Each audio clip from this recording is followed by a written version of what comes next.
नमस्कार, इस विशेष बुलेटिन में आपका स्वागत है। मैं हूं रेशमा आपके साथ और मेरे साथ हैं मेरे सहयोगी शरद मुदगल।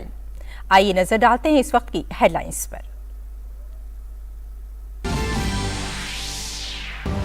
प्रधानमंत्री नरेंद्र मोदी और बांग्लादेश के प्रधानमंत्री शेख हसीना ने वीडियो कॉन्फ्रेंसिंग के जरिए भारत बांग्लादेश मैत्री पाइपलाइन का उद्घाटन किया। प्रधानमंत्री मोदी ने कहा, दोनों देशों के बीच बढ़ती कनेक्टिविटी का नायाब उदाहरण है ये परियोजना।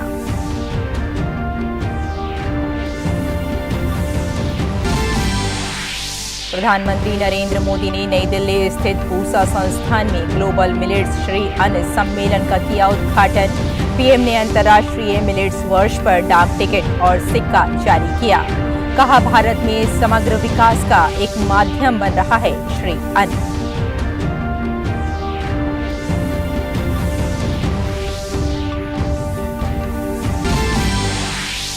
पाकिस्तान में सियासी उथल-पुथल जारी। पूर्व प्रधानमंत्री इमरान खान अपने समर्थकों के साथ अदालती सुनवाई में भाग लेने के लिए इस्लामाबाद पहुंचे।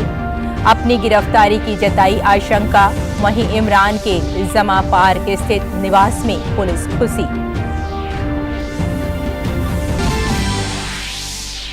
अमेरिका और यूरोप में गहराते बैंकिंग संकट के बीच स्विट्जरलैंड के सबसे बड़े बैंक यूबीएस की क्रेडिट स्विस को खरीदने की तैयारी। वहीं पैसिफिक वेस्टर्न बैंक में लोगों ने बड़े पैमाने पर शुरू की पैसे की निकासी।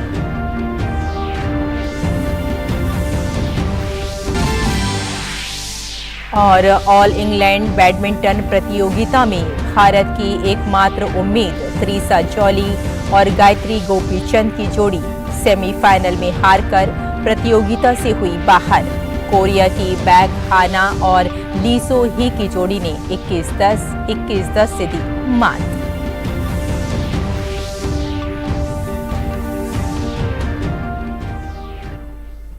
और अब खबरें विस्तार से। द्विपक्षीय संबंधों की मजबूती में नया अध्याय लिखते हुए भारत और बांग्लादेश के बीच मैत्री पाइपलाइन का आज शुभारंभ किया गया। प्रधानमंत्री नरेंद्र मोदी और उनकी बांग्लादेशी समकक्ष शेख हसीना ने वर्चुअल माध्यम से इस मैत्री पाइपलाइन का उद्घाटन किया। ये भारत और बांग्लादेश के बीच सीमा पार पहली ऊर्जा पाइपलाइन है, जिसे 377 करोड़ रुपए की लागत से बनाया गया है। पाइपलाइन में प्रतिवर्ष 1 million metric ton high speed diesel HSD पहुंचाने की क्षमता है। ये शुरुआत में उत्तरी बांग्लादेश के 7 जिलों में हाई स्पीड डीजल की आपूर्ति करेगी। इस अवसर पर अपने संबोधन में प्रधानमंत्री मोदी ने विश्वास व्यक्त किया कि ये पाइपलाइन बांग्लादेश के विकास को और गति देगी।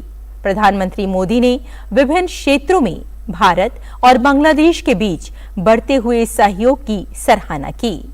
पीएम मोदी ने ऊर्जा क्षेत्र में दोनों देशों द्वारा सहयोग मजबूत किए जाने का जिक्र किया। प्रधानमंत्री नरेंद्र मोदी ने आज नई दिल्ली स्थित पूसा संस्थान में ग्लोबल मिलेट्स श्री अन्न सम्मेलन का उद्घाटन किया।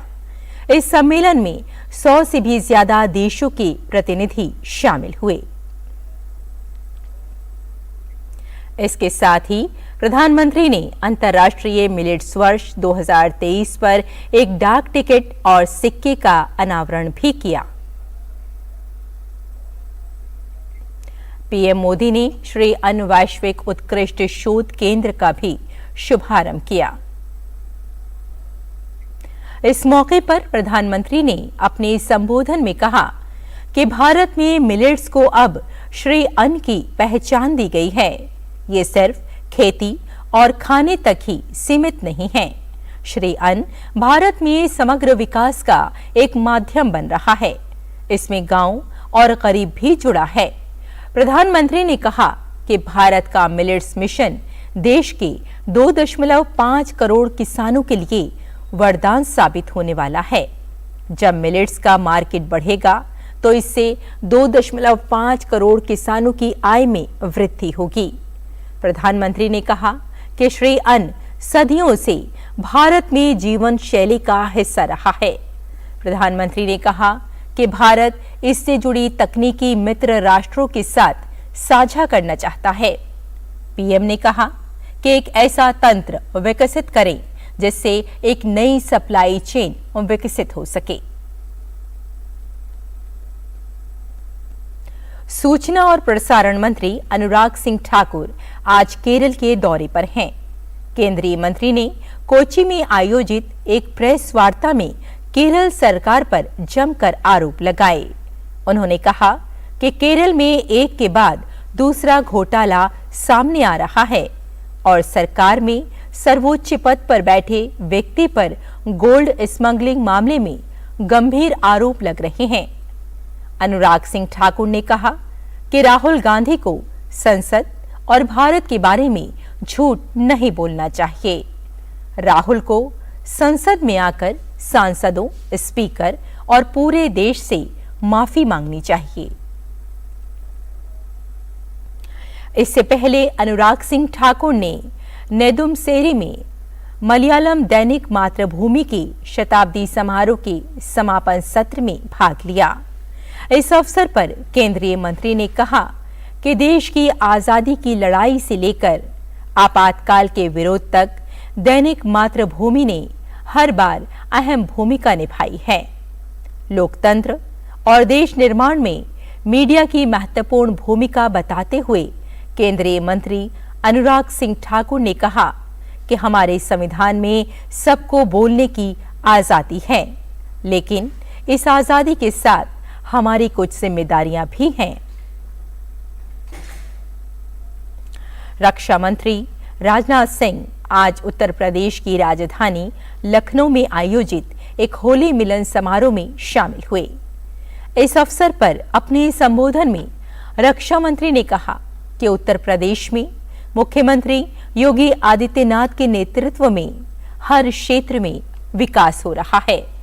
नॉर्थ ईस्ट में भाजपा की सरकार बनने पर खुशी जताते हुए राजनाथ सिंह ने कहा कि आज पीएम मोदी के नेतृत्व में पूर्वोत्तर के लोग देश के साथ और अधिक भावनात्मक जुड़ाव महसूस कर रहे हैं।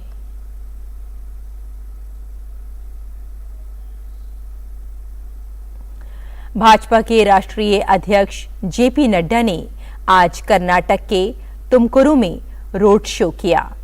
इस दौरान उन्होंने जनता से अपील की कि आने वाले विधानसभा चुनाव में वो बढ़ चढ़कर भाग लें और अपना भाजपा का साथ दें।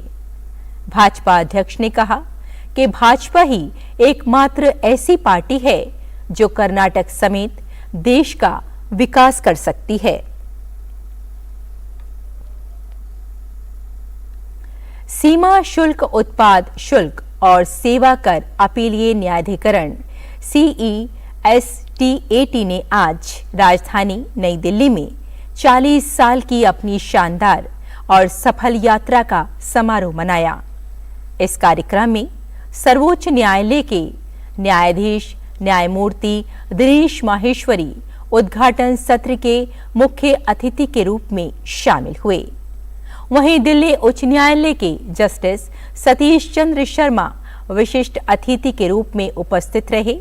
इस अवसर पर जस्टिस दिनेश माहेश्वरी ने कहा कि न्यायाधिकरण के कामकाज में सुधार लाने के लिए पिछले 4 वर्षों में कई कदम उठाए गए हैं।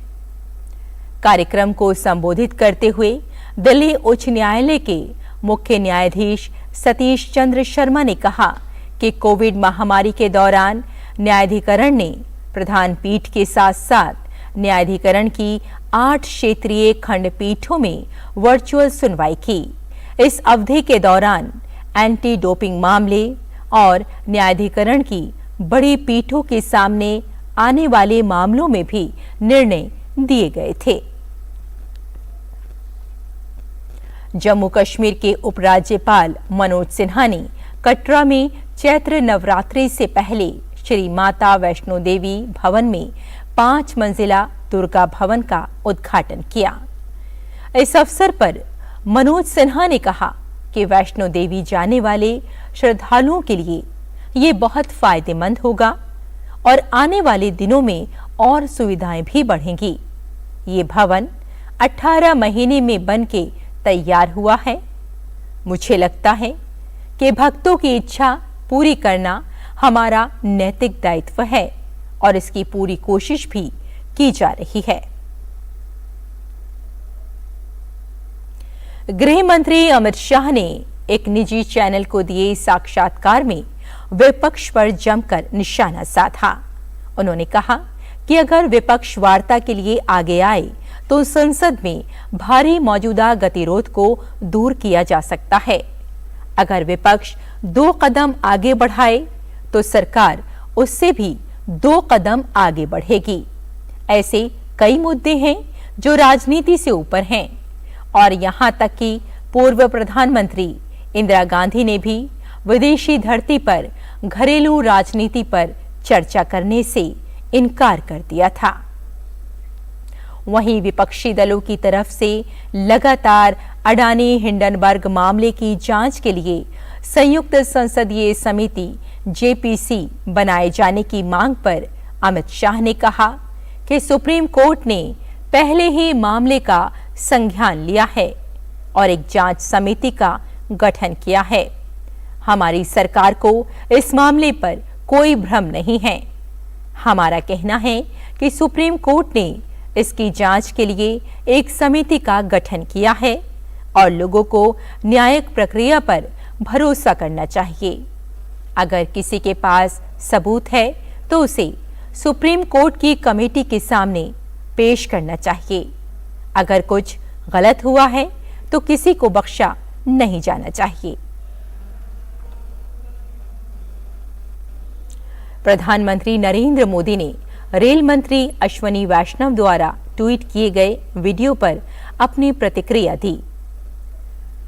प्रधानमंत्री नरेंद्र मोदी ने उत्तराखंड के 100% ब्रॉड गेज रेल मार्ग के विद्युतीकरण की सराहना की है।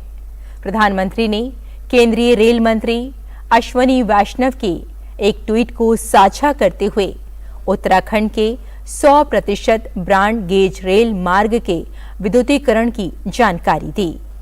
प्रधानमंत्री नरेंद्र मोदी ने अपने ट्वीट में कहा, उत्साहजनक परिणाम, इससे देवभूमि उत्तराखंड को लाभ होगा और पर्यटन को और ज्यादा बढ़ावा मिलेगा।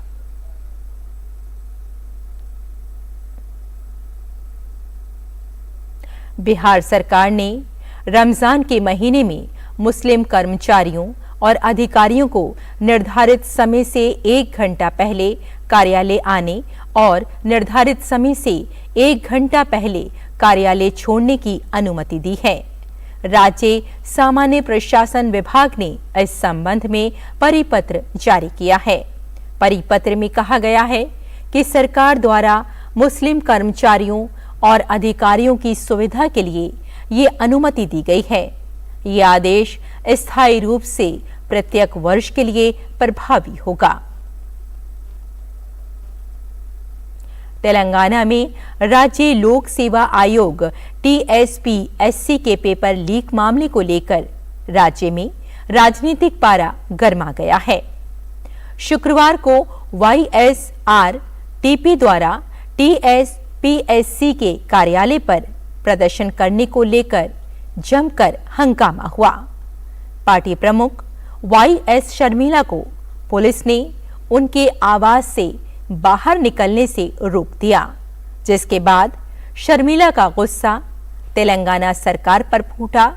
उन्होंने मुख्यमंत्री के चंद्रशेखर राव पर निशाना साधा और आरोप लगाया कि वे विरोध को रोकने के लिए रिहायशी इलाकों में धारा 144 लगा रहे हैं। इसका मतलब है कि आप चाहते हैं कि हम सरकार के खिलाफ न जाएं। तेलंगाना राज्य लोक सेवा आयोग ने विभिन्न इंजीनियरिंग विभागों में 837 पदों पर वैकेंसी निकाली थी। इसके लिए बड़ी संख्या में अभ्यर्थियों ने आवेदन फार्म भरे थे।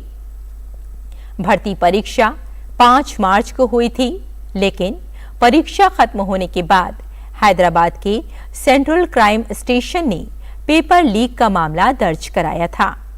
एफआईआर दर्ज होने के बाद जांच के आदेश दे दिए गए। वहीं परीक्षा रद्द करने का फैसला किया गया है। उधर भाजपा ने भी तेलंगाना सरकार के खिलाफ मोर्चा खोल दिया। शुक्रवार को हैदराबाद में बीजेपी अध्यक्ष बंदी संजय कुमार ने पेपर लीक मामले में राज्य सरकार के खिलाफ भूख हड़ताल की। पुलिस ने उन्हें हिरासत में लिया। रेलवे में जमीन के बदले नौकरी घोटाले मामले में भले ही लालू प्रसाद यादव और उनके परिवार के सदस्यों को जमानत मिल गई है, लेकिन सीबीआई ने अपनी जांच का विस्तार किया। सीबीआई को जांच में पता चला है कि घोटाले में करीब 4000 लोगों को जमीन के बदले भारतीय रेलवे में नौकरी दी गई थी। ये घोटाला उस वक्त हुआ जब लालू प्रसाद यादव केंद्रीय रेल मंत्री के पद पर थे। सूत्रों ने कहा कि एजेंसी को एक स्टोरेज डिवाइस मिला है जिसमें 1500 उम्मीदवारों की लिस्ट है। इसके साथ ही इन उम्मीदवारों को रेलवे के किस जोन में तैनात किया गया है, इस बात का भी डेटा सीबीआई को मिला है। अधिकारियों ने दावा किया कि जिन लोगों ने नौकरी के बदले लालू और उनके परिवार को जमीन दी, वे बिहार के सिर्फ 5-6 जिलों के ही हैं। सीबीआई जांच से ये भी पता चला है कि लालू ने अपने पटना कैंप कार्यालय में MR सेल नाम का एक स्पेशल सेल बनाया था, जिसका इस्तेमाल उम्मीदवारों से डॉक्यूमेंट और एप्लीकेशन जमा करने के लिए एक सेंटर की तरह किया जाता था। ये सेल रेलवे अधिकारियों तक आवेदन भेजने से पहले संबंधित आवेदक के डॉक्यूमेंट्स की जांच करती थी। किस उम्मीदवार को रेलवे के किस जोन में भेजना है, इस तरह के फैसले सेल ही लेती थी। इसके अलावा उम्मीदवारों के साथ समन्वय की जिम्मेदारी भी इसी सेल की थी। जांच में इस बात के भी सबूत सामने आए हैं कि लालू परिवार उम्मीदवारों से खरीदी गई कई जमीनों के बाद में बेचकर फायदा भी कमा रहा था। कुछ उम्मीदवारों के आवेदन पत्र और उनके द्वारा दिए गए डॉक्यूमेंट्स में कमियां पाई गईं। ऐसे में उन्हें रिजेक्ट कर देना चाहिए था, लेकिन ऐसा नहीं किया गया, बल्कि उनके डॉक्यूमेंट्स को संशोधित किया गया और आवेदकों को नौकरी दी गई। ऐसे ज्यादातर मामलों में उम्मीदवारों को बैक डेट में ज्वाइनिंग दी गई। कुछ मामलों में उम्मीदवार मेडिकल टेस्ट पास नहीं कर पाए। ऐसे उम्मीदवारों को उन पदों पर नौकरी दी गई जहां मेडिकल फिटनेस की जरूरत नहीं थी। केजरीवाल सरकार के शराब घोटाले पर दिल्ली बीजेपी ने आज बंगाली मार्केट सहित दिल्ली के तमाम बाजारों में डोर टू डोर कैंपेन चलाई। दिल्ली भाजपा के कार्यकारी अध्यक्ष वीरेंद्र सचदेवा ने बंगाली मार्केट में केजरीवाल सरकार में हुए शराब घोटालों पर लोगों से मिलकर पर्चे बांटे। इस मौके पर वीरेंद्र सचदेवा ने कहा कि उनका ये अभियान दिल्ली सरकार में जितने भी घोटाले हुए हैं उनकी पोल खोलेगा। दिल्ली पुलिस 200 करोड़ रुपए के मनी लॉन्ड्रिंग मामले में आरोपी सुकेश चंद्रशेखर को लेकर आज दिल्ली की पटियाला हाउस कोर्ट पहुंची। सुकेश चंद्रशेखर ने याचिका दायर कर मामले को दूसरे न्यायाधीश को स्थानांतरित करने की मांग की, जिसे कोर्ट ने न केवल खारिज कर दिया बल्कि सख्त नाराजगी भी जताई। सुकेश चंद्रशेखर ने याचिका में जज पर पक्षपात करने का आरोप लगाया था। कोर्ट ने कहा कि आरोपी को पीठासीन अधिकारी पर टिप्पणी करने का अधिकार नहीं है। कोर्ट ने सुकेश चंद्रशेखर की न्यायिक हिरासत 31 मार्च तक बढ़ा दी है। गैंगस्टर लॉरेंस बिश्नोई के इंटरव्यू को लेकर मचे घमासान के बीच उसका दूसरा इंटरव्यू भी सामने आ गया है। इस बार उसका लुक बदला हुआ दिख रहा है। एक प्राइवेट टीवी न्यूज चैनल के इंटरव्यू में लॉरेंस बिश्नोई के हाव भाव बता रहे हैं कि उसे किसी का भी डर नहीं रह गया है। इस इंटरव्यू में लॉरेंस बिश्नोई कह रहा है कि जिस दिन वह अभिनेता सलमान खान को मारेगा उस दिन गुंडा कहलाएगा। इंटरव्यू में लॉरेंस बिश्नोई ने गोइंदवाल जेल गैंगवार पर भी बोला है और खुलकर अपना जुर्म कबूल रहा है। गौरतलब है कि एक दिन पहले ही पंजाब डीजीपी गौरव यादव ने दावा किया था कि इंटरव्यू पंजाब की किसी जेल का नहीं है।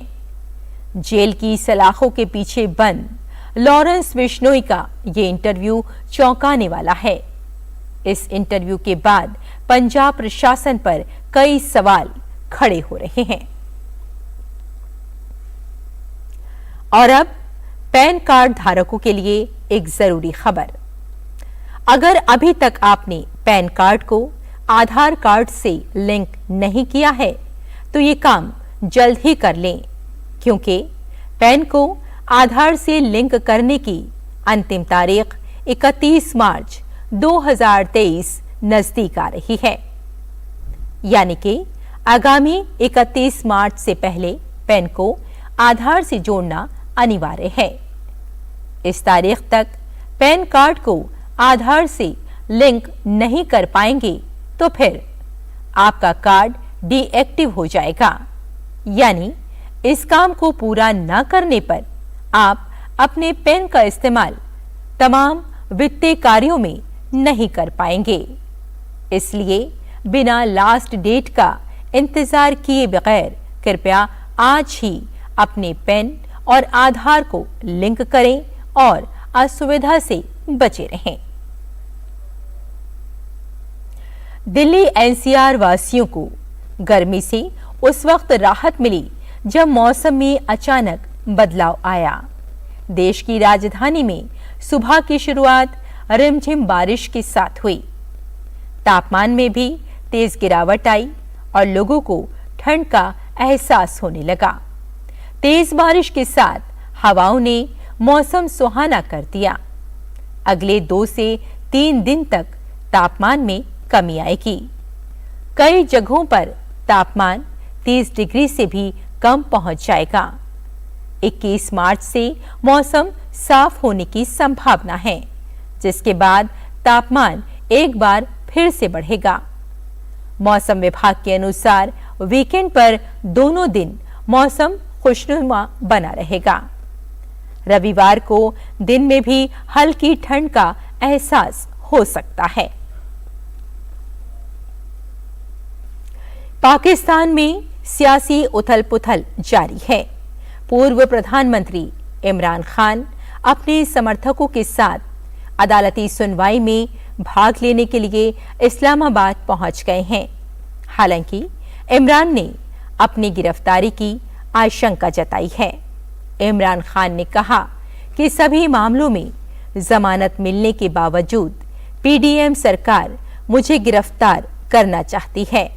उन्होंने कहा कि सरकार के दुर्भावपूर्ण इरादों के जानने के बावजूद मैं इस्लामाबाद और अदालत जा रहा हूं, क्योंकि मैं कानून के शासन में विश्वास करता हूं।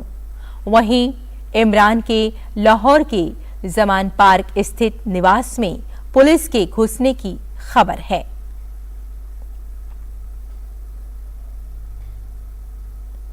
अमेरिका और यूरोप में गहराते बैंकिंग संकट के बीच स्विट्जरलैंड का सबसे बड़ा बैंक यूबीएस हाल में ही संकट में घिरे क्रेडिट स्विस बैंक के अधिग्रहण की तैयारी कर रहा है। फाइनेंशियल टाइम्स की रिपोर्ट के अनुसार स्विट्जरलैंड के दोनों बड़े बैंकों के बोर्ड सप्ताहांत में अलग-अलग बैठक कर रहे हैं। रिपोर्ट के अनुसार UBS bank Credit Suisse bank का पूरा अधिग्रहण करेगा या इसके कुछ हिस्से का ग्रहण करेगा।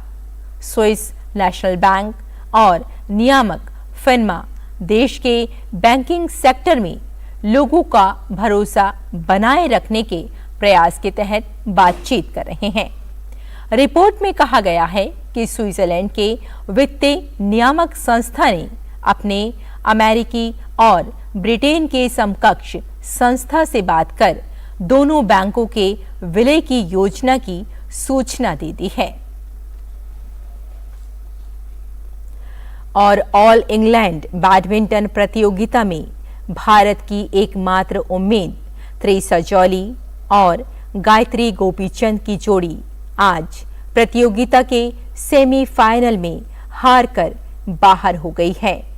प्रतियोगिता के महिला युगल वर्ग में त्रेसा और गायत्री की भारतीय जोड़ी का सामना कोरिया की बैक हाना और लीसो ही की जोड़ी से था। कोरियाई जोड़ी ने इस भारतीय युगल को 21-10, 21-10 से मात दी। तो इस विशेष बुलेटिन में फिलहाल इतना ही। अनुमति दें। नमस्कार।